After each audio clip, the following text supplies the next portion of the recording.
Are you okay, Moses? No, we're okay. Is Skype ready on that side? Yeah, well, Those guys are still offline. They're still offline here, but we'll keep trying and see.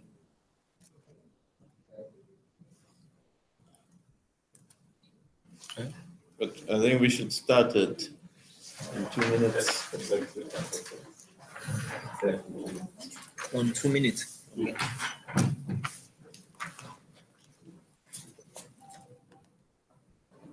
Yeah, 2 minutes.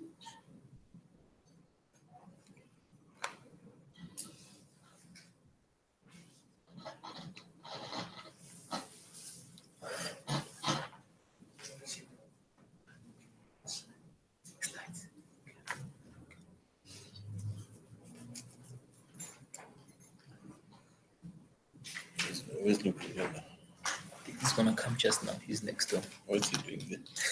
They're trying to fix this Skype session. Yeah, well, we must just continue. Nice to meet you. Thank you.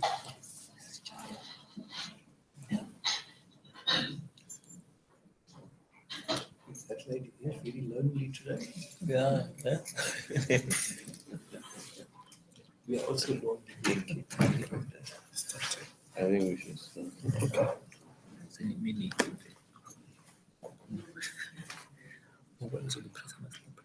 Come and sit here.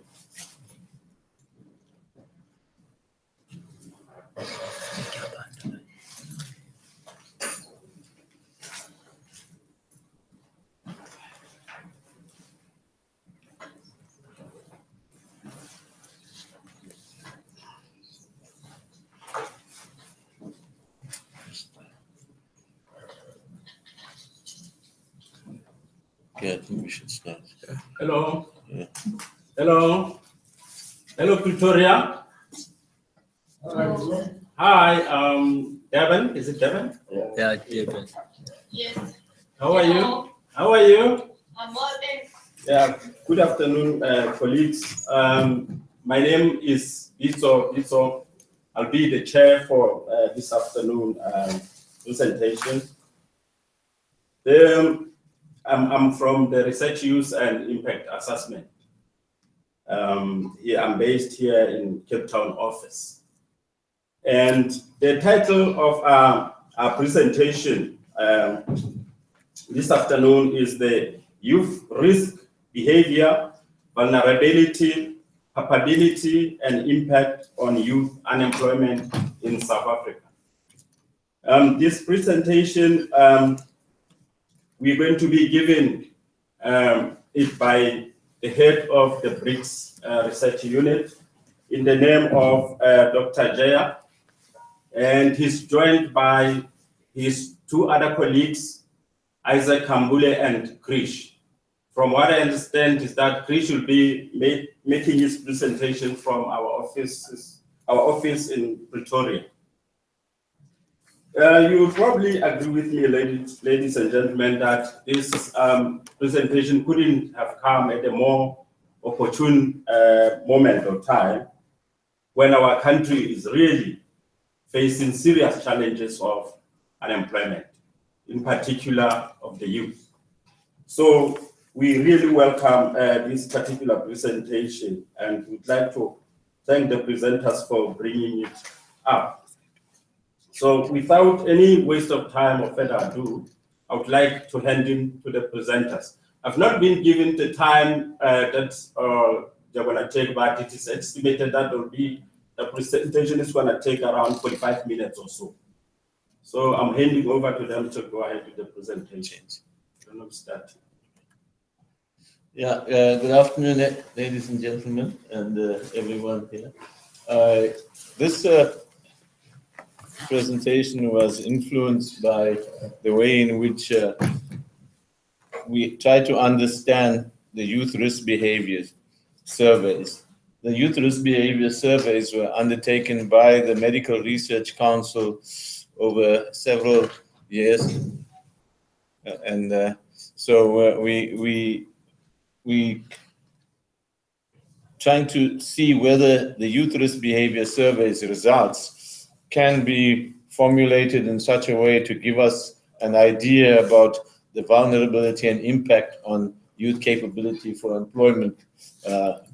And so we use a model that was developed by Dubois and Rousseau, and we try to work out how, if we include the findings of these surveys in that model, to what extent the impact of this behavior has on the possibility and the capabilities of young people to access job opportunities.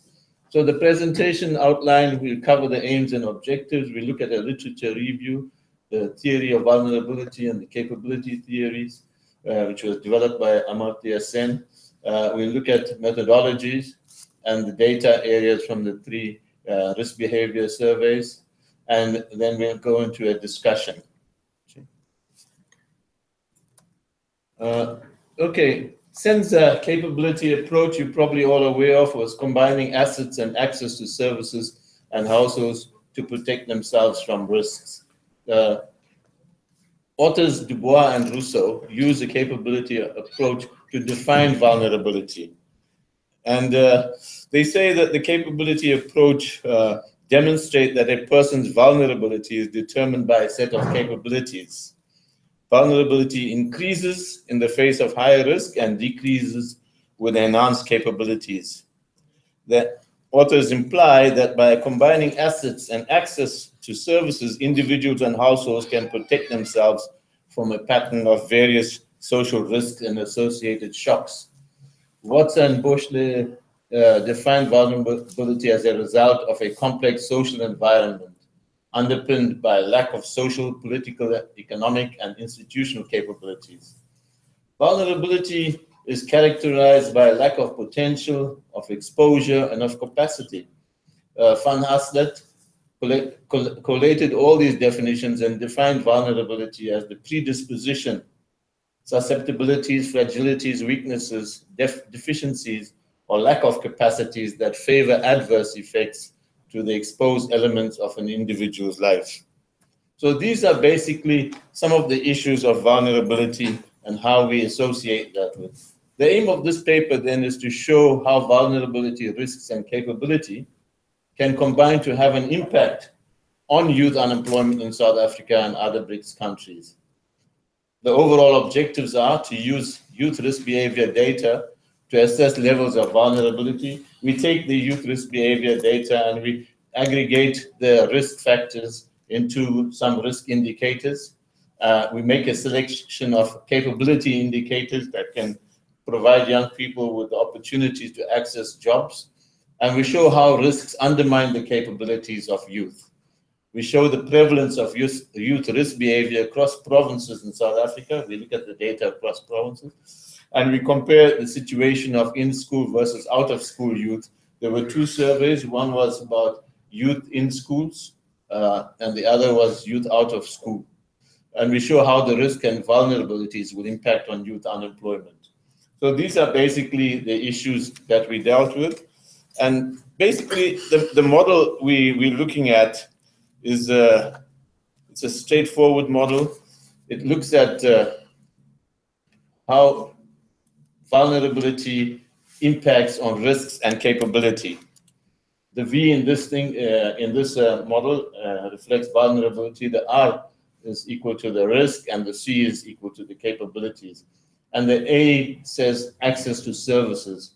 And the P is the potential to be truly human. This is a vector of accumulated physical, financial, and human and social assets that allow young people in particular to be truly human, to exercise their abilities to function in society.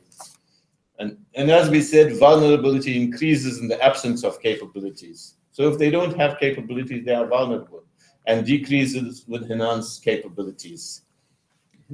I'll hand you over now to Isaac, who will take us through some of the theoretical frameworks that we looked at, and Krish will then take us through some of the data and the analysis that we used to do this. Thank you, Ijaya. Basically, this is our theoretical framework that we use in the study. The theoretical framework is guided by three key theories. One is the vulnerability theory, the second one is the risk theory, and the third one is the capability approach theory. Starting off with the vulnerability theory was basically developed by Feynman. And the core argument of the theory is that vulnerability is innate within human condition, which basically means that all human beings are prone to be vulnerable at some point or life stages. And as such, there's a need for the government to intervene through ensuring access to social and services and service delivery. And as we had heard from Jaya, the combination of such services can go a long way in ensuring resilience in human beings. And it was also introduced as an antithesis of previous theories of social justice that focus too much on formal equality. Those who have a background in legal philosophy recall that we have the likes of Robert Nozick, we have the likes of Rawls, who basically focus too much on formal equality, saying that everyone is equal. But then the problem here is that the likes of Connor addressing is that such theories of social justice do not go a long way in helping us understand or change the socio-economic conditions that people are facing, because they are only limited into saying everyone is equal, and thereby fail to categorize or prioritize those people who are vulnerable.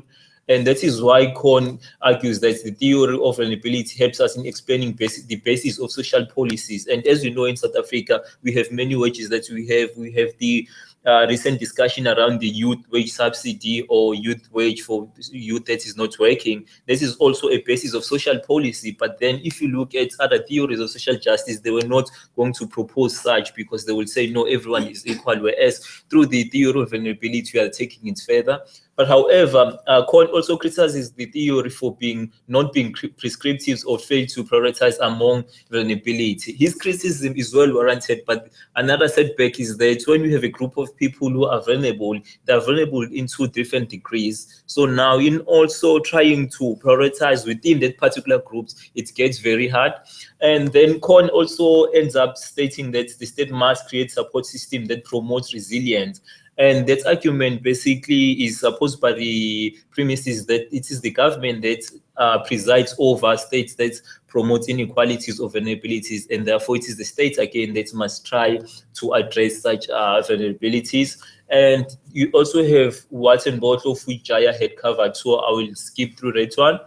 And then in terms of risk, we have Dubois and Rousseau. As Jaya has mentioned, we are using their methodology in this research, and they argue that risk lead to vulnerabilities, and that such vulnerabilities are associated to social risks that are coming from poor households. And colleagues, I'd like us to pay attention to the issue of social risks that are associated to poor household background, because this will inform most of the research that you are doing and some of our findings. And they also go as far as saying that capabilities can mitigate the risks that people are facing, and thereby that is why we should focus so much on improving people's capabilities to cope. And they also go as far as arguing that access to labor is difficult without capabilities. And this is important in linking this to the issue of youth unemployment, because it means that young people will require such capabilities if they need to be employed. And then you also have the lack of Holtzman, who defined risk as being natural, health, social, and economic and political environment. And he developed the social risk management strategies that are mostly used in management studies. Then you also have, importantly, Heisman, whose work is very important because he introduced the notion of risk chain, which basically means that risks are complex and lead to different outcomes and getting worse in different connotations. But then his work is most importantly because then he identifies between ex-ante strategies and ex-post strategies. Those are strategies that you adopt before you face particular risk, and the certain strategies that you adopt after a risk has occurred. But most importantly, he advises that it's always best to adopt strategies before something happens in order to mitigate the effect that it will have. And then you also have, in terms of the capability approach, now you have Amartya Sen, of whom Jaya has quoted, so I will not go through the definition there.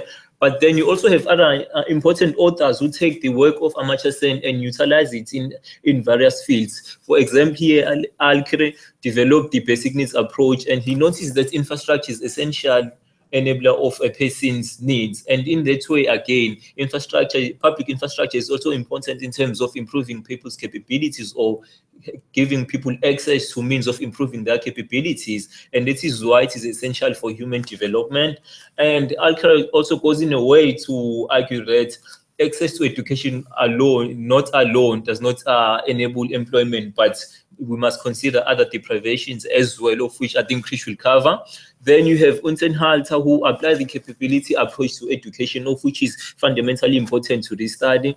And he identified a range of real educational choices that people have to make. And education, he basically argues that education is a key gateway to employment opportunities. And there is a very good argument. And it also goes as far as arguing that education provides access to the labor market. But then, as we shall see in the next slide, it depends on what kind of education are we talking about, because this is a framework that is used by Spall to explain the unemployment and poverty cycle that South Africa is facing. If you look at the bottom, you find that the people who are coming from low socio-economic status or background, and if they're coming from such, then they are the individual or school children end up going to low quality primary school education or higher or secondary education, of which is poor quality. And if that happens, such students end up being unemployed or unskilled, and they end up being unemployed most of the time. But then again, you also have people who are in the middle, who have a better socio-economic backgrounds, and they can afford to take their students to schools that are much better in terms of quality. And then such students end up getting fewer chances of going to varsities, and then they end up being maybe in the semi-skilled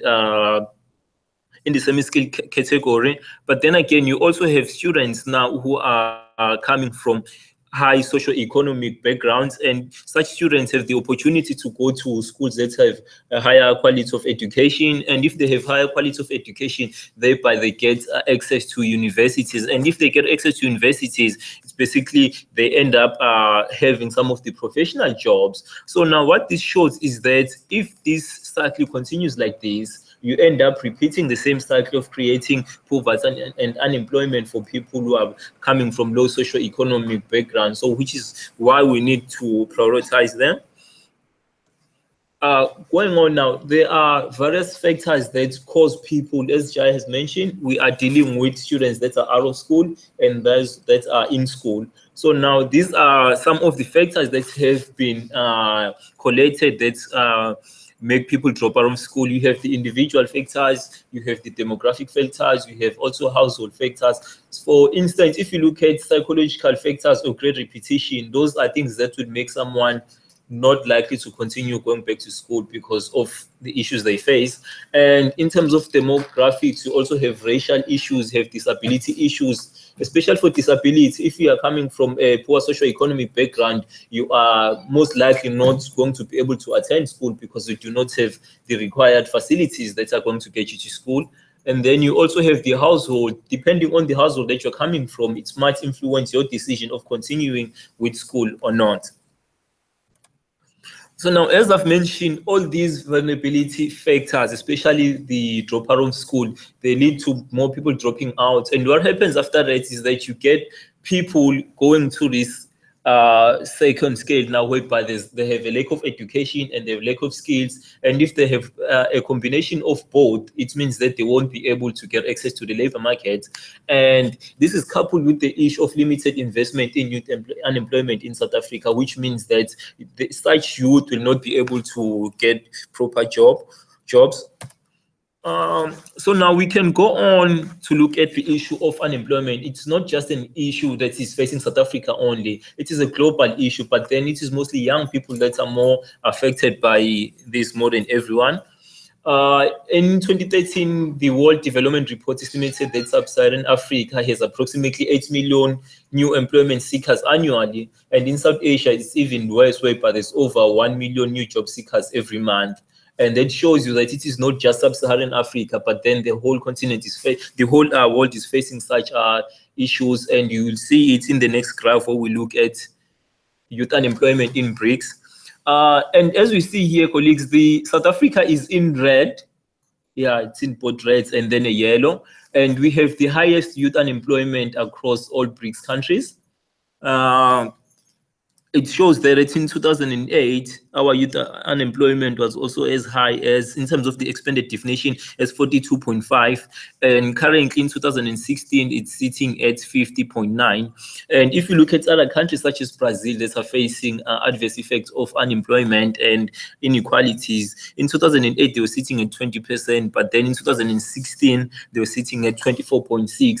And we also have to mention that, okay, there are certain disparities that we might have here, because in Russia, Brazil, or China, maybe you might find that the youth is defined as people who are maybe between the ages of 15 until 29, whereas for us, it's people who are 80, who are 15 until the age of 34 or 35. So that is why there's also a great disparity between us and other BRICS countries. Moving on again, so now we also have the youth unemployment by provinces, because the data that we have is focusing on provinces. And as you see, if you look at Limpopo, they were sitting at a high of 43.5% in 2008. By 2015, they had dropped to 30.4%. But then that picture is not for all provinces, because if you look at Mpumalanga, Gauteng, and KwaZulu-Natal, most of these provinces have been increasing, and you see that Northern Cape was sitting at 33.8% in 2008, but then by 2015 they were sitting at 45.1%, which is showing that South Africa as a whole is experiencing an increase in youth unemployment.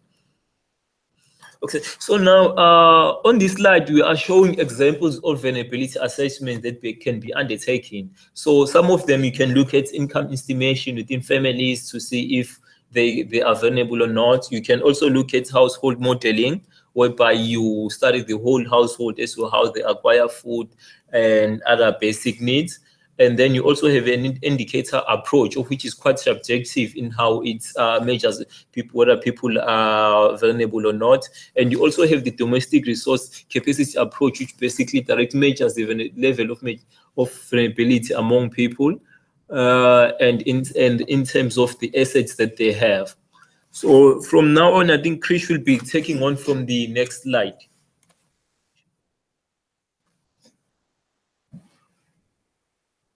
Progress through the slides. So in terms of our methodology, as Jair mentioned earlier, we need data to measure the various factors of our model.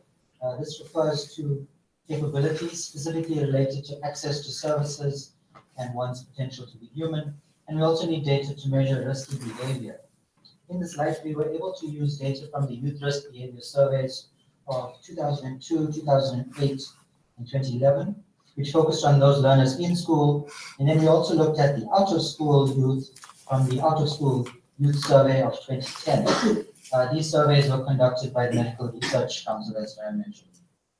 We then looked for questions that were common across these different surveys, and we tried to find some alignment between what was discussed in the in-school set of learners and the out-of-school learners. In general, these surveys gave us information about risk behavior. So we needed to also supplement it with information from the census of 2001 and 2011, as well as the community survey of 2007. So we used those to match against the surveys of these years that I mentioned earlier. The next slide, please. If we look at the Youth Risk Behavior Survey, as I mentioned, these surveys, they targeted learners from grades 8 to 11. These surveys were representative at a province, gender, and population group level, and generally achieved response rates from 66% in 2002 to about 72% in 2011. In terms of the numbers of learners surveyed, we noted about 10,700 plus learners were reached in 2002 from 176 schools, and this grew to about 11,836 learners from 196 schools in 2011. In 2008 and 2011, the data we used excluded what we call the Indian oversample. as was found, these surveys actually had reached a greater number of the Indian population group than was required, and so we had to exclude that set to ensure that the numbers were representative across the provinces. As I mentioned, we also then needed to bring in information from Stats SA, which spoke to issues of life expectancy and school attendance, to be able to cover the issues of capabilities which we need to measure. Sorry about that, please. Yes, type is being changed, but go on. Yeah, I think you should. Okay, if we look at the out-of-school youth data, we use this survey from 2010. These numbers were not nationally representative, but were provincially representative. This survey identified its sample by looking at schools in 4 provinces only, which was Western Cape, KwaZulu-Natal, Mpumalanga, and Gauteng. Once schools were identified in these provinces, they were asked to assist in identifying where their learners that dropped out of school actually reside, and from there they were able to produce the sample that was surveyed in this particular survey. The results of the survey, as I mentioned, they're representative at a provincial level, and the structure of the questions in the survey is very similar to that included in the Youth Risk Behaviour Survey. Whilst that focused on in-school learners, this focuses on the out-of-school learners. And so it also has a strong focus on risky behavior and looks at reasons of why these youth had chosen to drop out of school. Where the similarities do exist, we try to draw some parallels and identify some comparisons that can be made. Next slide, please. So if we look at the data variables, from the surveys I mentioned, we were interested in data that can be used to measure risk and capability. Using this data, we were able to produce measurements for the school groups of the 2002, 2008, and 2011 groups for the in-school, and 2010 for the out-of-school. So we've come up with 2 sets of measurements, one for in and one for out of school. We then need to disaggregate capability into its relevant components, which would be access to services and one's potential to be human. We further disaggregate that into physical factors, financial factors, and social factors. So if you look at access to services, we were able to get information from the YRBS survey, which spoke to access to water, sanitation, and tarred roads, but we don't have those questions actually appearing in the out-of-school youth, so we don't have that component in that particular study. In 2011, the YRBS brought in dwelling type, so the type of house that somebody lived in, whether it's a house or some sort of informal house, but we don't have that information corresponding in the out-of-school survey, so we're not able to make comparisons there. In terms of financial factors, the YRBS study looked at whether one's parents were employed or whether they had access to pocket money. Whereas the out-of-school learners, out-of-school youth, what they focused on is whether they had access to work. So you look at whether they have temporary employment or full-time employment. To fill in the gaps that we needed in the capability section, we brought in data which related to school attendance and life expectancy. We spoke to the social factors. In terms of risks, we looked at violent behavior, drug abuse, risky sexual behavior, and poor diet. And to name a few of the variables that we identified here, from the in-school youth, we looked at whether they were threatened by a weapon or they assaulted their partner. That spoke to violent behavior. Out of school, we looked at whether these youth were in a fight, where they were sexually assaulted or convicted of a crime, of those type of issues. When it came to drug abuse, we had similar sets of questions across both surveys. They spoke about whether you're smoking, whether you're taking dacha, inhalants, and so on. There's a smaller set of drug abuse questions in out of school youth survey, but where there are comparisons, we do try to make those inferences. Go back, please. Thank you. So if we look at risky sexual behavior, there we're looking at the big one comes in at condom use. You'll see the trends that will emerge there. And then we also speak about multiple sexual partners. And then from diet, there was a difference in focus in the questions. In the in-school, it looked at whether they were consuming lots of fast food or cool drinks. From the out-of-school learners, the survey focused on whether these youth were under or overweight. Next slide, please. So if we look specifically at capabilities and access to services, we have a series of slides which will then speak to the measurements that we started to find related to the capability and risk. We begin with the in-school set of learners. With respect to capabilities, if we look at access to services, we find the highest access to tarred roads and sewage facilities were found in Gauteng and the Western Cape, with percentages near 80% in these provinces. The other provinces have lower rates of access, nearer 60%, specifically with Eastern Cape, with rates below 50%.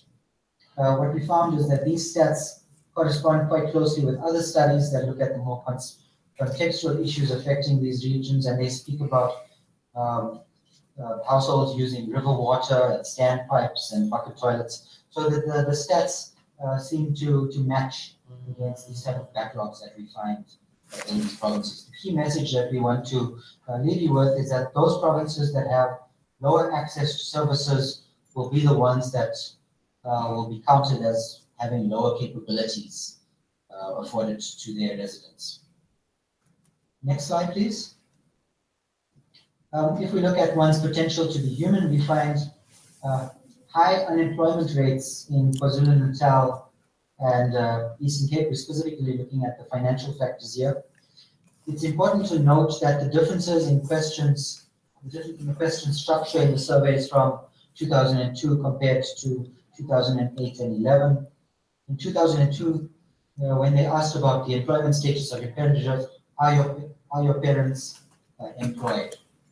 Or are one of your parents employed? In the later studies, 2008 and 2011, we looked at which parent is employed, be it the father or the mother. So when you look at the 2002 stats, you have much higher rates of employment because it's counting both parents. With either of them are employed, but you have lower numbers in the latter years.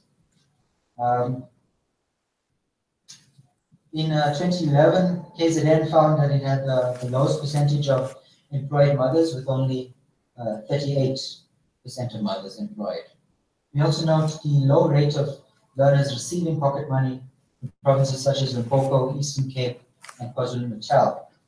This also corresponds with statistics from the census, which identified low average household income in provinces such as KZN and the Eastern Cape. Again, here the key message is that where the rates of access to pocket money or employment are low, you'll find low measurements of capability in these provinces. Next slide, please. If we look at the physical and social factors, here we looked at the type of dwelling, particularly from the 2011 data, and we also looked at the school attendance rates and the life expectancy in provinces. Data about the dwelling type, we found here that rates of those living in formal brick housing range from about 67% in the Eastern Cape to 83% in Gauteng. Here it's important to recognize the quantities of people that live in informal conditions, such as shacks and mud houses. Those living in such conditions will ultimately have much lower capabilities than those living in formal housing. In terms of school attendance, we had relatively consistent rates of school enrollment reported across the Stats SA data across the provinces. Generally here, it's above 80% across the provinces. And life expectancy, we find growing rates of life expectancy for both males and females, with the highest rates found in Gauteng and the Western Cape in 2011. Next slide, please. And when it comes to risks, here we start to see very serious trends start to emerge. And this is based on data from those 3 in-school youth risk behavior surveys. In terms of violent behavior, we have ranges of 5 to 12% of learners reporting that they were raped in these provinces, across the provinces. The term that's used in the survey is that they were forced into sex. 10 to 18% have reported that they've also been threatened with a weapon. The worst statistics were found in the Free State in 2011, with about 18% in that province. In terms of drug use, use of dagga is very high, and this ranged from 5% to 20% of all learners using these substances. With all these stats, there's no discernible trend as the rates fluctuate from year to year. But interestingly, we find the Western Cape actually reports the highest number of dagga use, with 20% in 2011. In terms of risky sexual behavior, we find very high rates of non-condom use in these provinces, and it's generally above 80% across the provinces.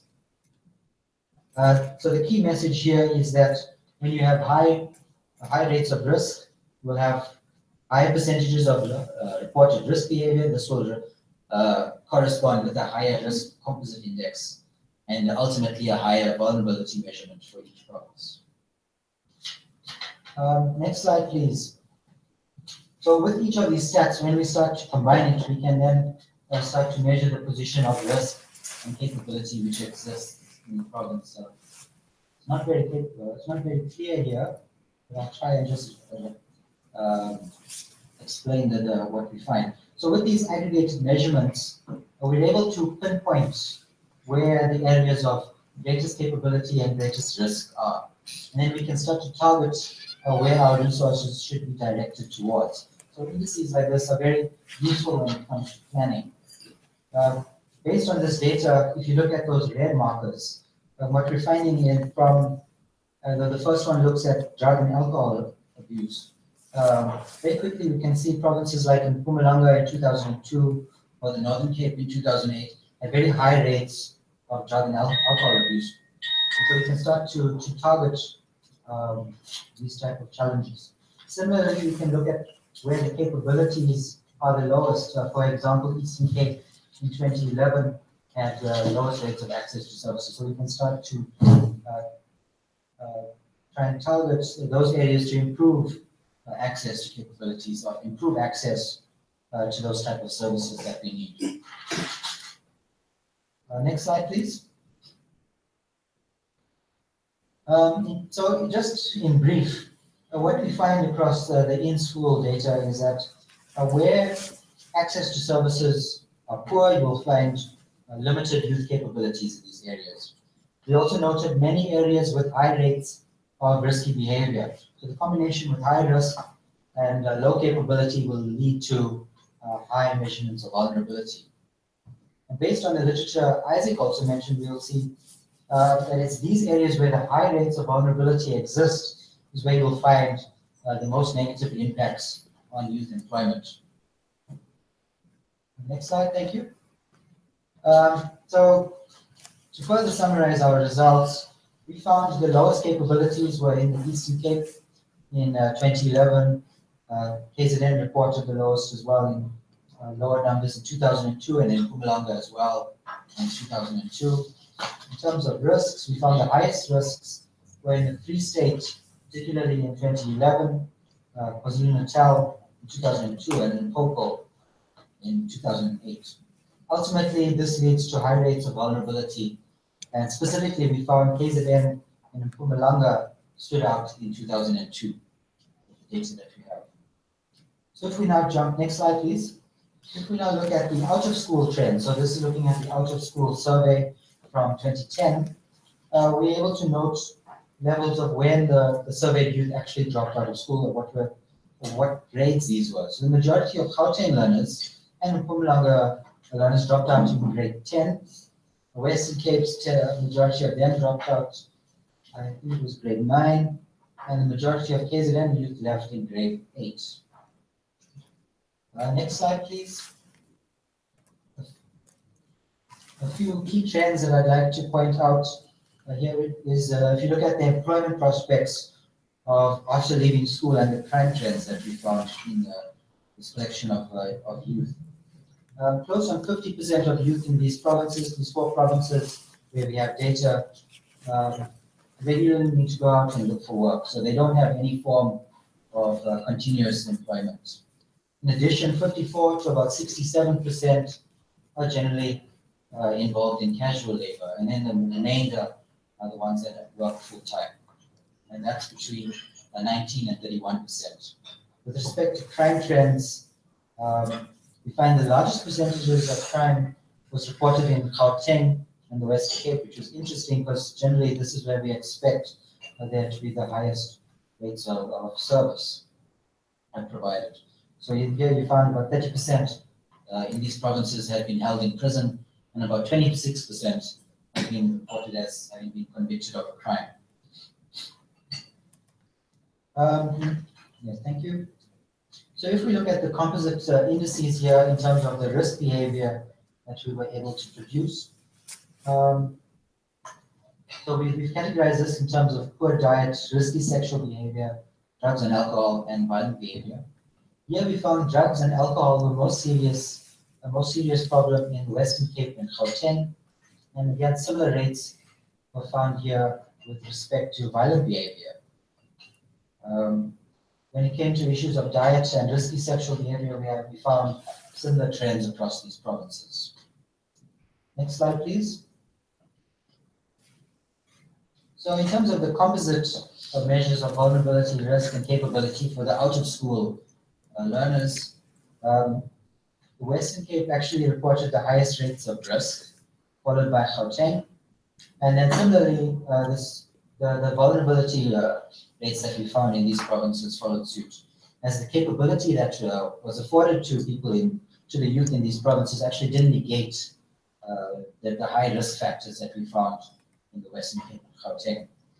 Vulnerability was lower in Mpumalanga and KZN. This was because the capability rates here were slightly or greater or higher when compared to the risk composites that we found in these provinces. Next slide, please. So here we're able to now start trying to compare the in-school learners versus the out-of-school learners, but specifically for Gauteng, KwaZulu-Natal, Mpumalanga, and the Western Cape. Here we look at the 2011 Youth Risk Behavior Survey and the 2010. We chose not to look at the 2002 and 2008 surveys. With respect to financial matters, we found similar percentages who receive pocket money in the in-school batch are their numbers that we find actually going out looking for work in these provinces. KwaZulu-Natal was in the worst position in terms of employment trends of their parents in the school-going learners, and the non-school-going youth in the Western Cape were in a better position in terms of the numbers that were actually working. In terms of violent behavior, the Western Cape features in both studies.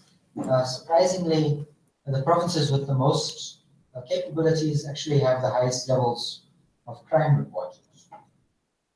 When it came to drug and alcohol abuse, almost double the percentage of non-school going youth actually smoke dagga with rates of about 45%. So what we found that the highest rates were in Gauteng and the Western Cape. In terms of sexual behavior and non-condom use is a common problem in both studies, with rates of about 72 to 85% affecting these four provinces. So depending on whether you're in or out of school, it didn't really have an effect on the number in terms of this type of behavior. When it came to diet issues, KZN is a common province which appears it's poorly performing in terms of both the numbers that are consuming fast food in the in-school learners and the numbers that were reported as underweight in the out-of-school learners. Next slide, please.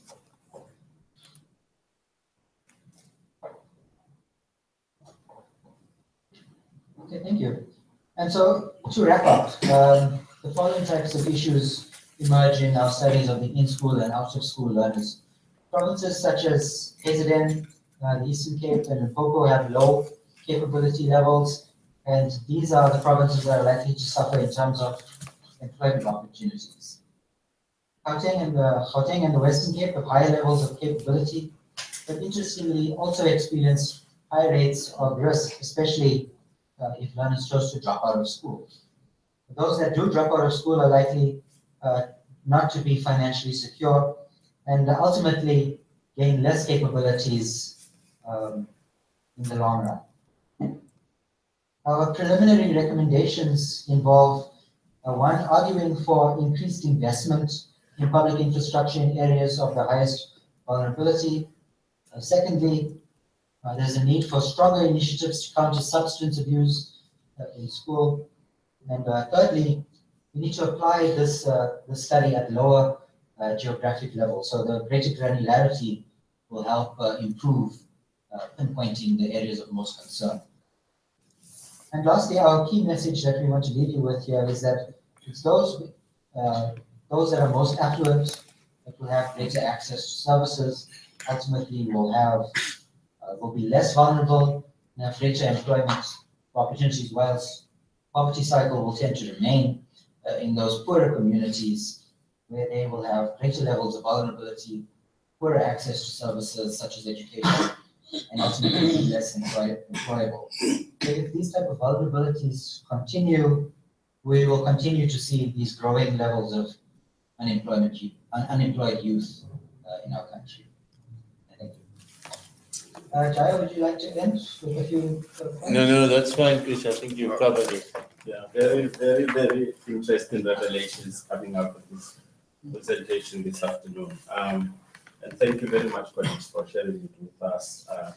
And more specifically also for keeping to the timelines that were allocated.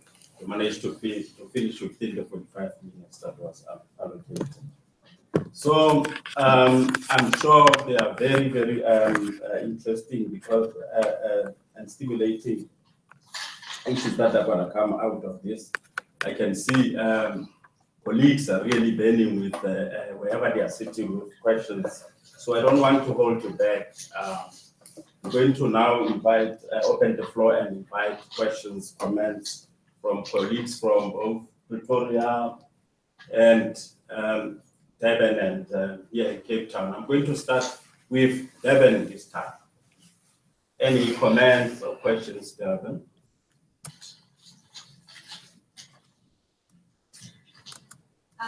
Good day, everyone. My name is Dr. Mariam Amrajudan. I'm from Lesotho University. I think the results are very worrying, and I want to know entrepreneurship.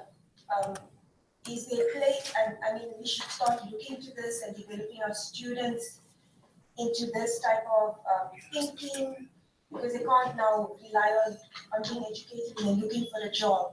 So I think the way forward, looking at this type of behavior, I don't know, from and entrepreneurship from school level, you know, it's very scary.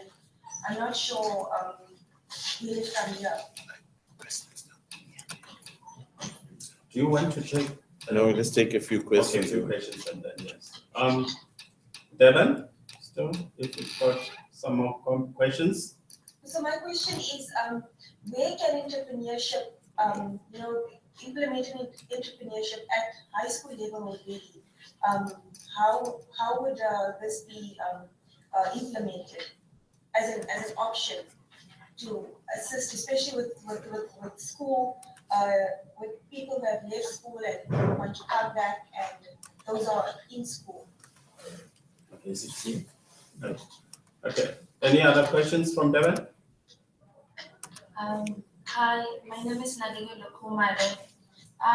With regards to your recommendations, I feel like in most articles that are written on substance abuse, there's always this greater emphasis on the need for interventions to reduce some substance abuse.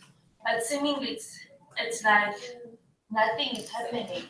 So the recommendation will be, how can the government actually invest more in such interventions? And what is it that is being done to invest in interventions? As research has shown that substance abuse is a problem in South Africa, and it is a problem in adolescents. Okay, thank you very much. I hope that is clear. Any more questions, Devon? No, no more questions. Okay, thank you. Would you like to take those two from Devon or one? Take more. We can take more in there. Oh, okay. Pretoria, I'm going to open the floor for you to ask questions or comments.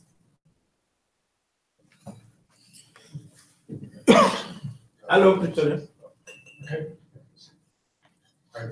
It's independent research. So yeah, my first question is about in school and out school. We're keen to find out if the surveys were also conducted within the people, like we know mostly boys could be, if gender ratios were also tested to find that boys maybe could be a higher percentage of not going to school because of initiations, if it's in the rural area versus the metropoles, or the girls also due to teenage pregnancy could also be another reason for not in school or out school. So yeah, my question, so the preference of directing job opportunities, because we also know that the racial change deficit, which for instance, people if they were funded by NSFAS to study, why not government doesn't prioritize those people who are already on the racial change deficit of the government expenditure so that they can relieve, so that the next generation could afford the same opportunity people got to access loans of education and stuff. So yeah, and as well, this year we know that 2017 states hosted the UN Data Forum was in Cape Town. So yeah, so how now the high level authority is trickling down those data so that it could reach to the low levels where people could reach information and access to service delivery. Yeah, for instance, when you talk about entrepreneurship, when you know how many people have needs of blankets in winter, you can design those blankets, like 67 blankets, so that 67 people get the blankets. Did you get that one? Those two. The last one was a bit difficult, but you can attempt. try. Thank you very much. I think we've had enough now. We can respond to, and then we'll take another round of questions. Would you like to take the first two and I'll take the last question? Yeah, the question about entrepreneurship, I think, is it's something we didn't really, it was not really part of the study as such, because all we looked at was the risk factors and the capability factors. But I think one of the big issues around this is what kind of investment one could make to provide the opportunities for young people to go and to access the opportunities to provide for them. And one of the things that the paper that we looked at by Dubois and Rousseau is that that we need to look at equitable financing of municipal infrastructures and social services as an additional injection of public capital investment. Because without that public capital investment for communities and the municipalities, young people will not be able to provide and create the jobs that they want to through entrepreneurship. And social services can increase the level of capability. Now, the social services that we need to look at is transport. One of the big issues that came out from the question is that young people will sit in the areas and not have funds to go out and look for jobs. So if the areas, the way in which the communities are structured prevent them from accessing, then it's a problem. So you could have hubs for entrepreneurship, etc., but if young people can't get to those hubs, it's a problem. So our focus has been more on the infrastructure investment that may be necessary to be able to provide the opportunities for young people around that.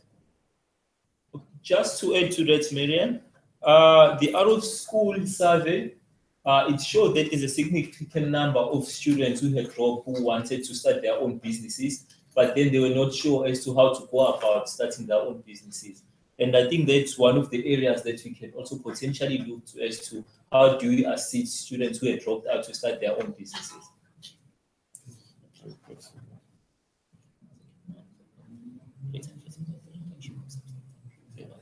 Okay, Krish, you want to take that other question on substance abuse?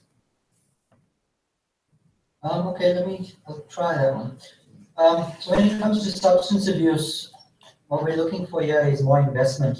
But I think a key issue that we need to follow up on is how do we direct finances towards the areas of most need? So the surveys that we're looking at is using data from 2002, 2008, and 2011. So we don't have more recent measures which would tell us what the current situation is here in 2016 or 2017. So what we need first is to be able to identify currently where those areas of greatest need are.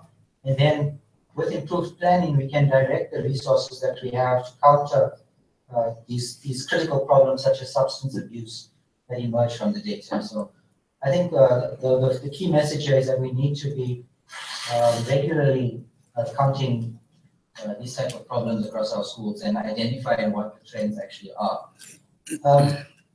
David's question here about the gender issue, the in-school surveys, the youth risk behavior surveys of 2002, 2008, 2011, they were representative at a gender level. So our data, our reports aggregated everything to province. But if we had to continue the study, we could then disaggregate and then identify what the differences are between male and female and see if there are much higher rates there. And then your question about could we use funding such as this funds to improve the situation in our schools? I think that's similar to my answer on substance abuse. If we know where the problems lie with current data, we would be better prepared to allocate resources to areas of most need. Yeah, I think with substance abuse, Chair, through you, the issue is substance abuse is an outcome. It's a symptom of a deeper problem in the area. And I think, you know, this requires kind of very different levels of intervention. You can have intervention at a palliative level where you can have treatment, etc. But we all know that those centers are basically for the richer areas, the richer young people, and for people in the communities. There's very little opportunities for them to access those issues. So we need to then look at, you know, what is the way in which we can preempt that, as Isaac said, you know, ex ante. How can we prevent the fall into substance abuse beforehand, knowing that once they fall into substance abuse, it's very difficult to then come out of that. Okay, no, thank you very much, colleagues, for the questions. I hope they've been adequately responded to. I'm going to take more questions from Pretoria. Yeah. We have 3 questions. Thank you very much. My name is Gio Ekolo. I'm pretty much confused with the presentation. In fact, it has been a good work, but I have a series of questions. When I received the invitation, I read the topic, which was very interesting. And then read the abstract, I got a bit confused. Then today, again, with so much data, I'm even more confused. But let me put my question this way. If we say youth risk behavior, vulnerability, capability, and the impact of youth employment, and then when we go into our abstract, we see how you try to elaborate on how you know, being human and trying to improve the social structures so that you can have access and reduce all this risk. But in your other data sets, we do not see exactly what's the relationship. Saying, is it youth risk behavior, vulnerability that impacts on employment, or is that a consequence of unemployment? So I don't really get the flow, the variables. What causes what impacts what? Because if you look at it, it's like it's a catch-22. Is it unemployment that causes this risk behavior, or is this risk behavior that actually causes unemployment or impacts unemployment? So we're a bit confused there. So what was the objective of the survey? To find what were the problems, what is the status quo, how could it be improved? So I'm pretty much confused. Thank you. Yeah. Another question? My name is, Go my name ahead. is Dishan Makhabu. My name is Dishan Makhabu from the city of Johannesburg. I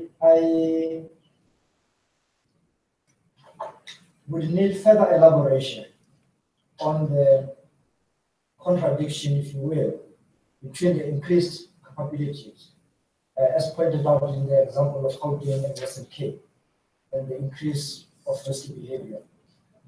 The thread that runs through is that as you improve from lower level, from the extreme levels of deprivation to higher levels, things should get better. And if, as indicated here, you then have a situation where the level of capabilities is higher in Gauteng and in the Western Cape, does not seem to significantly affect in terms of bringing down risky behavior. I think one would need to look at the totality of factors concerned, because I think even if one takes Soweto, we talk about going to a more granular level. So clearly, Sandton would be at a higher level than Soweto. However, Soweto is much higher than a lot of places in the Eastern Cape and in the other areas. So that it still doesn't quite, it's not that factor. The factor of minority alone is not the only factor, and I think perhaps we need to explore deeper that the issues of increase of capabilities will not alone and automatically address the issue.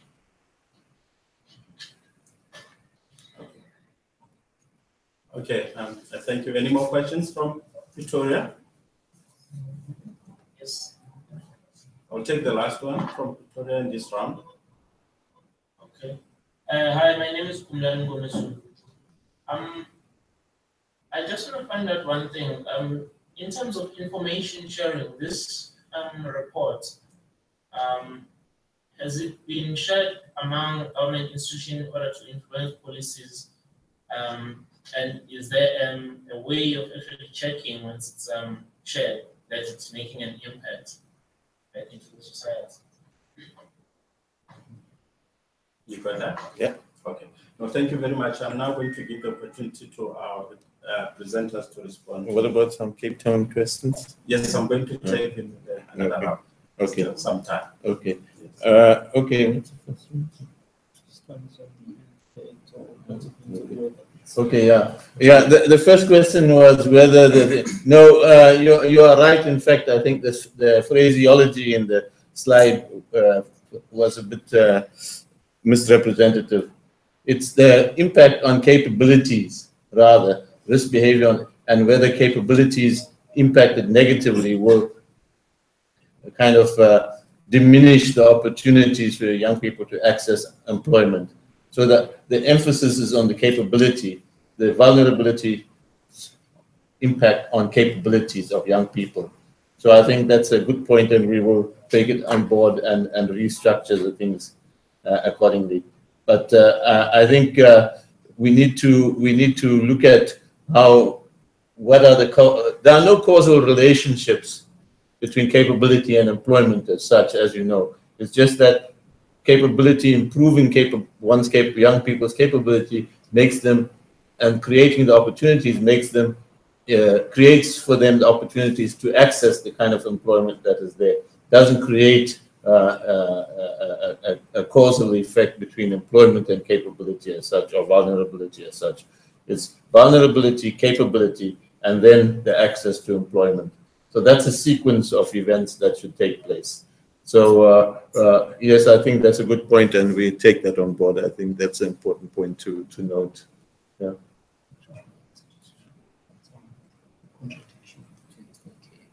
Yeah. Chris, you can take the second question. You're right. It was very interesting when we looked at Western Cape and Gauteng specifically. So the numbers that we have are very aggregated. So if we did have to drill down deeper, and perhaps not just geography, perhaps we could look at different groups of populations to see what's actually happening in this particular area, we might get a better understanding of the situation. At the moment, looking at the high level, it's hard to pinpoint what are the factors which are driving those high levels of risk in those particular areas. So we've flagged it, and it's something that needs deeper study. Particularly in the Western Cape and Gauteng, the issues where the highest risk was found was related to issues of drug abuse and crime. So what we need to is driving the challenges in these areas. So we need to be continuing the study, look deeper at the results.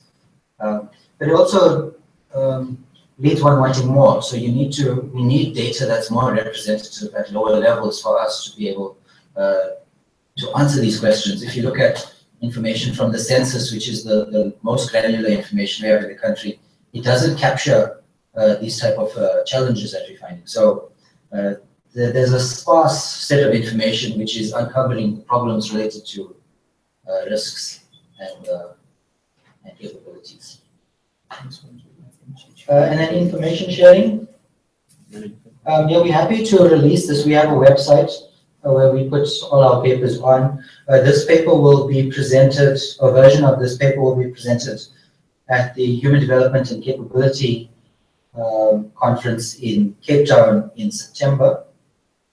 So we'll be presenting it there. The paper will be submitted there. And then in terms of how we engage government to ensure that there's some impact from our work, I think that's in general, it's the HSRC's process. So we also produce policy briefs, and then these are used and forwarded on to relevant government departments. And then we work closely with our communication department, who then engages with them and finds out what the response has been. So it's a holistic HSRC approach in how we work with government in these matters. Okay, thank you very much. Cape Town, I'm now going to turn over to you the opportunity to ask your questions. Sir and Madam. My name is Howard. Just with regard to the question of increased capabilities and increased risk behavior in the West, because the miscorrelation, I mean, the obvious conclusion is that the drug issue, and we know that the drug issue, I mean, there's a huge drug trade operating, and the strong correlation between, the drug problem in the Western Cape and Gauteng and risk behavior seems to suggest that the drug problem is not being managed at all. And just anecdotally, I mean, one knows from one's own experience of having worked in areas, taught in areas where there are drug problems, it causes a lot of social instability in those communities. It causes a lot of dysfunction in those communities. And unless the problem is, comprehensively and seriously tackled, one expects that it will lead to much more increased risky behavior among youth. Yeah. I would like to add to the issue of the methodology of the research that was done. If you purely look at sense capability approach, which was added on by Martha Nussbaum, the issue of measuring aspirations. So naturally, the idea is that your in-school youth, which is one of the categories that you sort of categorize the capability and the risk factor. Obviously, in-school and out-school youth would have different aspirations, and they should have different aspirations. Your out-school youth would have distorted aspirations because of the inferior environment that they subject themselves to, because in your research you already mentioned the low economic, all the other risk factors, which is an inferior environment which causes distorted aspirations. So the aspirations level is very low already with the out-of-school youth. Your in-school youth aspiration should be to finish school and look at increasing their capacity by even studying further if it's possible. That's where the structural opportunity is coming in. So I'm just concerned that the categories would have been self-explanatory already by your data analysis when it comes to statistics. It already gave you the outcome. It's there. It is just that I would have maybe added the issue of measuring those aspirations. And it's correct what the other speaker said. I was looking forward to hear about what is it about unemployment that we are looking at. Obviously, if the aspirations are distorted and the capabilities are decreased, it does have an impact on unemployment, especially where youth is concerned. But there's nothing said about the labor market and the demands and supply of labor market. And the fact that the old model of employment has changed and what we are producing in terms of these young people is a completely cultural and organizational misfit. So I would have liked to see we ending off with how does it affect the labor market? All of this. And are we aligned, are our youth's aspiration aligned to the demands of the labor market? Okay. Thank you very much. Any more questions from Cape Town? Yeah, I think you can take those two. No, I think the last two were comments which were very interesting. In fact, the last comment I think was we didn't go into the issue of the labor market because specifically to make those kind of correlations with the data was a bit of a problem. The labor market surveys come out on a regular basis, and so that would have meant a kind of leap forward in trying to do that. So we didn't do that, and we were focusing more on creating the capabilities for young people to be able to access. Whether they do or not, of course, that's based on the aspirational goals, as you rightly pointed out. So, but I think that this is going to go further. It's just the beginning of the study, and we hopefully will take it forward and take on board some of those issues. I think that's important. With the issue of the drugs and the issue on the Western Cape, I like that point, and I think it is going to be an important point for us to look at. But the study that we are looking at now is looking at the data that we've got from these youth risk behavior surveys. So we're going to look at that. And of course, the last one was in 2011, and so things may have changed since then. So, we probably need, one of the recommendations we probably need to take forward is to promote, to try and advocate why these surveys should not be done on a more regular basis, so that we can get a better sense of taking on board some of those issues. Thank you very much for those responses. Are there still some questions, Devon? Alicia's got something. Wait, follow up, yes. Devon, go ahead, please. Thank you for the insight. I gather that you guys just wanted to get a feel of what is happening at the schools, what is happening with students in school and out of school. But now when it comes to solutions and recommendations, I would just like to put forward maybe some kind of online teaching or some kind of online teaching and learning modules and courses, especially for those learners who have left school. I think that something like that as a solution. I know this would require funding, infrastructure, etc. But just as a recommendation, as a solution for people who have left school, if that could be implemented. Okay, thank you very much. Victoria? Yeah, it's a follow-up for the data follow-up. Yeah. How many do we have? 1, 2. Okay. 3 questions here. Oh, no, it's fine.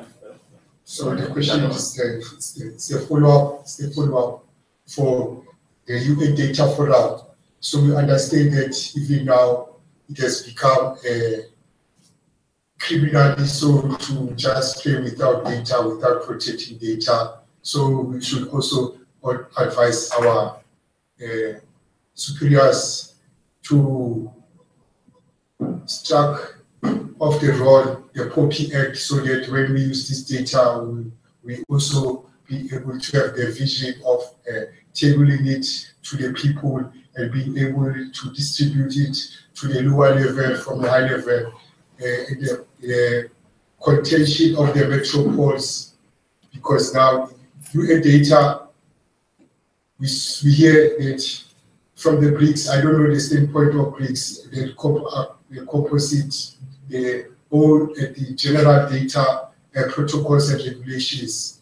So I think we ought to also push our legalities to further protect this data, because this data is very important, and people need to protect it. You got that? Yeah, it's a comment. Okay, thank you very much. Another. Adam Taggart from the U.S. Embassy here in Pretoria. My country partners extensively with South Africa on healthcare measures. So my question has to do with low condom usage. Do you find it was just a matter of access, or is it some other underlying trend? Thank you. You got that? Yeah. Okay, thank you. That question? The last question from Pretoria. And my question is to follow up still on the methodology. Because in most research that I've read about problems in society and communities, we realize that we focus more on the negative. So my question is, when doing the survey, did you in any of the literature find the strengths of these communities which we can actually build on to improve, rather than just working on this negative that we see, like the data is quite alarming, but in these communities, you don't have only these negative things happening with these youth. So do you in any way bring out some of the strengths and things we can explore to improve as well as we fight with negative aspects? Thank you. Thank you very much. I also have a question that is probably linked to what he has asked about when you projected your statistics, Isaac, you showed that contrary to what the trends were showing, a province, that the unemployment was actually increasing. In the case of Limpopo, it was decreasing. So did you ever get to pose the question as to why this is happening and why it is like that? And can you also probably try to relate that to the issue of capability and vulnerability?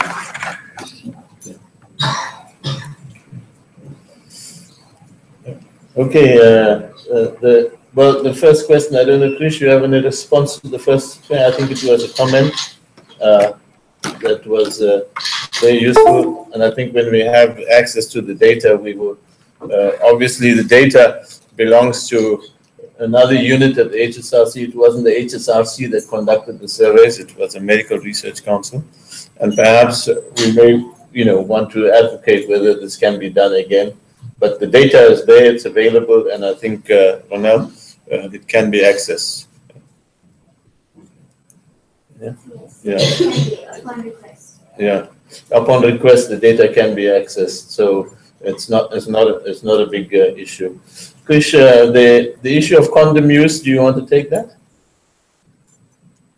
From what we found is that the surveys that we looked at was looking at behavior. So it's not really, we don't have answers as to why, we don't have answers as to whether they have access to the condom or not. So it is something that we need to investigate further. But we know in terms of behavior, the preference has been to avoid it.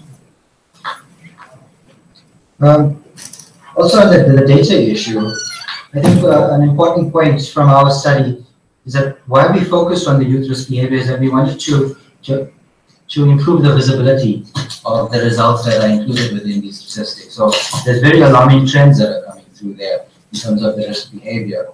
And perhaps it's not well understood in the public. So we thought our paper and our study would, one, be able to put this data to use, so we can come up with modeling initiatives like this one, and also just to raise visibility and awareness of what these trends are and argue for additional surveys of this nature to be conducted. Yeah. And on the last question here by Vito, as to why is the youth unemployment rate dropping in Limpopo?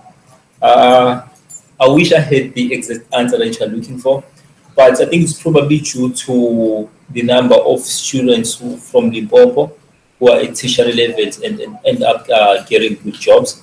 I think we are one of the provinces that is producing I think most graduates from engineering and I think it's engineering and accountants. So, and those are the particular skills that South Africa is in dying of. So I think that's why the majority of youth unemployment is going down in that province.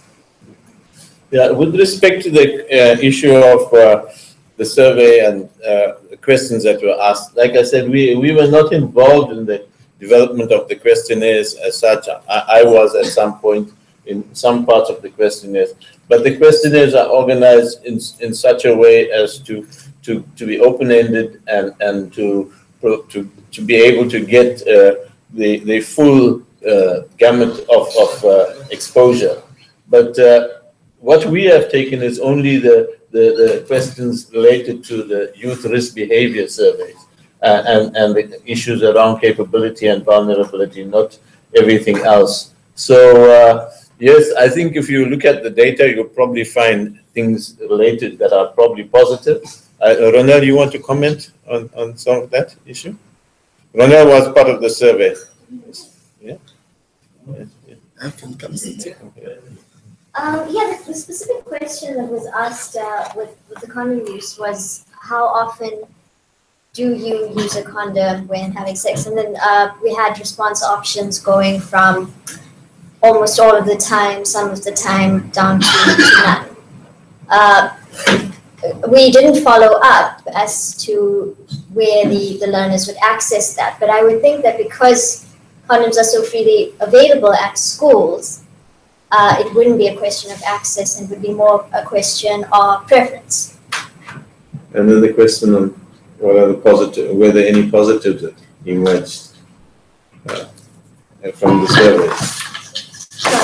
From the surveys, were there any positive aspects that came out of the results? Well, I mean, the question was, you know, in the methodology, were the questions angled only towards getting negative answers or any positive answers? You know? Most of the questions were to do with risk, so it was all the negative behaviors that we asked about. There were questions to do with protective behaviors. For example, if somebody had to offer you a cigarette, what would your reaction be? Or if somebody had to offer you dagga, what would your reaction be? Yeah, and then we broke those down. So some of those were positive responses and some were negative. Okay, so maybe if you look at the complete youth risk behavior survey reports, 2008, 2011 have fairly well-developed responses and so on that can give you a broader view. All we've done is brought it down to vulnerabilities and capabilities. So that's why the focus is a bit narrow. Okay. Okay. Thank you very much for the discussions. I think we are now nearing our time. 10 minutes to go. There's still some questions. So I can still accommodate some questions from either Durban, Pretoria, or Cape Town. So, one in Pretoria? Okay. Two in Pretoria? Okay, go ahead, Pretoria.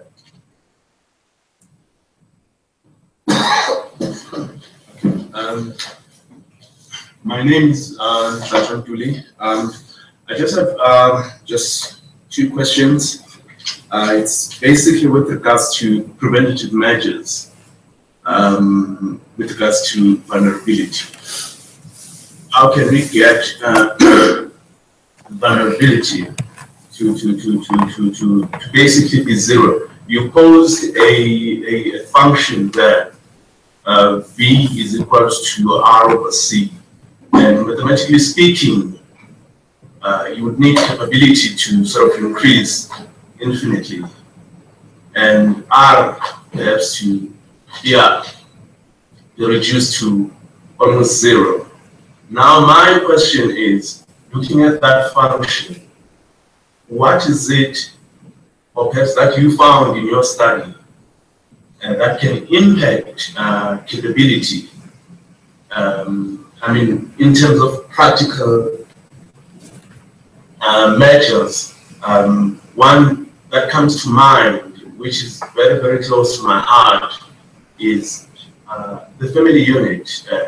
What is the role of parenting? Do we have effective family units that are raising kids to become responsible adults?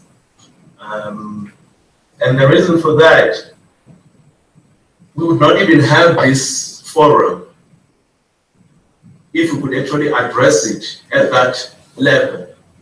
Because I think your study looked at what, age 13 to 20. Yeah.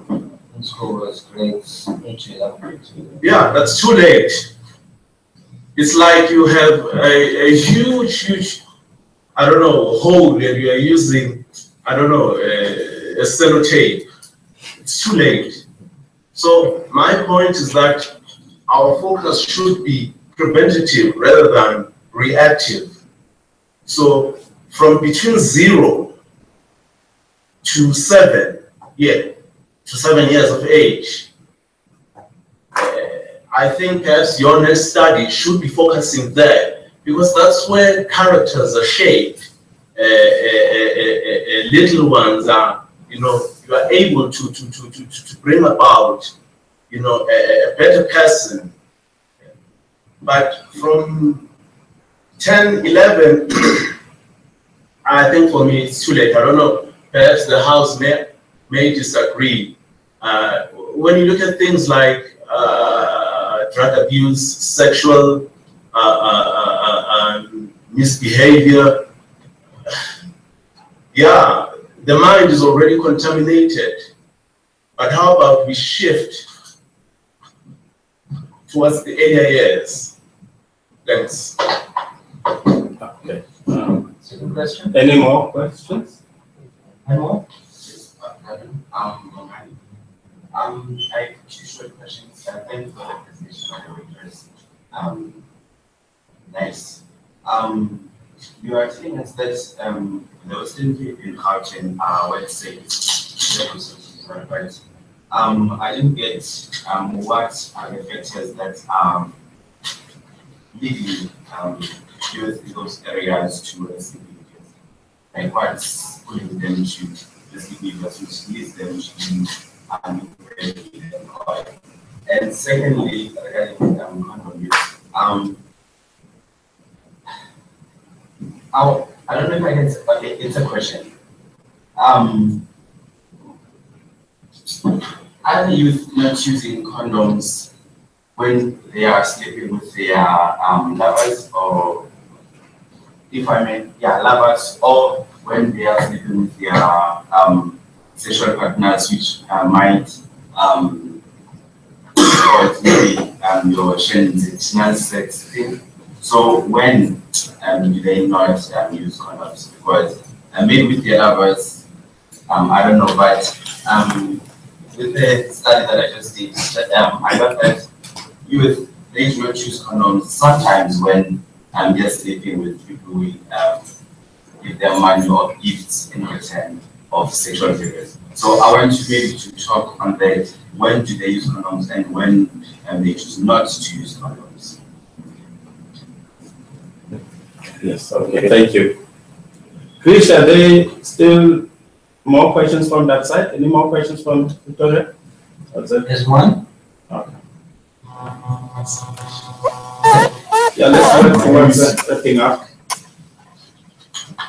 My name is Sikir. I just have one short question. In your recommendations, you mentioned that you want to go on a more granular level. Regarding your studies, do you have an idea as to a broad idea, obviously, as to how low you want to go geographically? Is it going to be at municipal level or even lower, maybe at suburban level, township level? Thank you very much, Kate. There's one here. Okay, last one. I'm still back to the categories. The trend summary is something that I think there's many literature written about the trend summary already. It's stuff that I would say we know. I would have liked to see in this paper maybe, or maybe future research, that people with the same capabilities, that comes from the same environment, why are their aspirations different? If we can compare that in order to determine some best practices or formulating a set of values or a skill set that would be adequate enough, that will give them the minimum requirements. Because Sen even said that we don't measure poverty just in terms of wealth. But in your trend, you also mentioned finance, pocket money. Western Cape is off best, but they're actually off worst, because Sen speaks about functionings.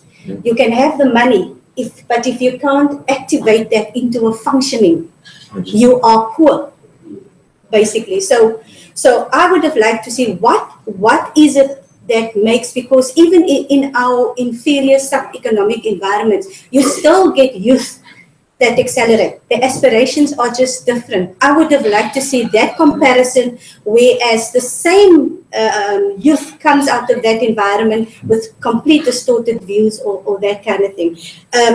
And then obviously the issue of inequality. There's Sim talks about, and Al-Kaya and Ingrid Robains talks about the agent. What takes that agent to the next step to bring change? And because the theory in itself is individualistic, it's about the individual and that deep desires that's in there to make that change. That is beyond the issue of structural opportunity. So even if your recommendation is intervention in terms of increasing public services, how does that translate? Because remember, Adam Smith again said people value money most, not necessarily free services. They haven't actualized the issue of free services into a valuable commodity. So our way of thinking is that money is more important. We measure our sustainability and wealth in terms of money. So when it comes to free public services, I can honestly tell you they are adequate. Yes, I'm wrapping up. I'm saying that your recommendations need to be unpacked a little bit further, because those recommendations does not translate necessarily into where the agent has to make that change to come forward and actually make use of those services. That's what I'm saying. Thanks. Yeah. I think the last one was basically a comment. Yes. That was very useful. Yes. Yeah. If you can take those in 1 minute or so. Yeah. Yeah, I think they are putting pressure on us to get, to leave.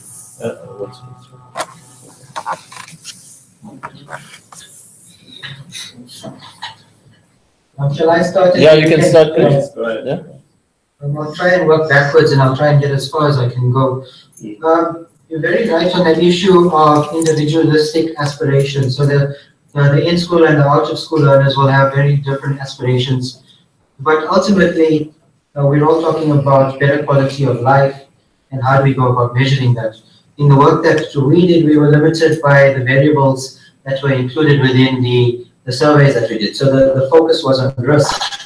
So your arguments are actually very strong in terms of us looking for data, perhaps included in future versions of the survey, which include more questions related to the capabilities and the aspirations that these population groups have.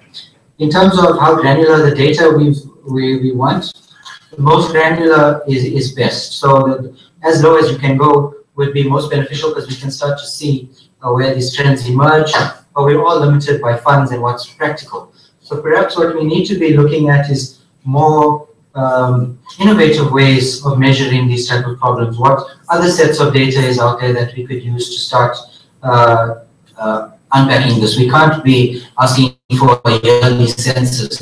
It's not practical. So perhaps there's other forms of data. We need to become more innovative. So perhaps we must look at things like big data, where people are presenting their views on the world. How can we gather that? How can we make it useful to actually report on those trends? In terms of the condom use charge, I think what you raised is very important. Our survey, the data from our survey just looks at the trends, but your study is actually more contextual issues, so we can start to unpack what are the drivers of things, what leads to these choices. So maybe there's space for us to collaborate in future to see how we can tie our work together. The questions about Western Cape and Gauteng, what leads people to these risky behaviors? I think this is asking us to try and unpack the survey. So it begs the question for more work in this space. So we've raised what we could be able to identify, but there's a need to drill deeper and to get more contextual answers which start to indicate the drivers of these risky behaviors which start to emerge.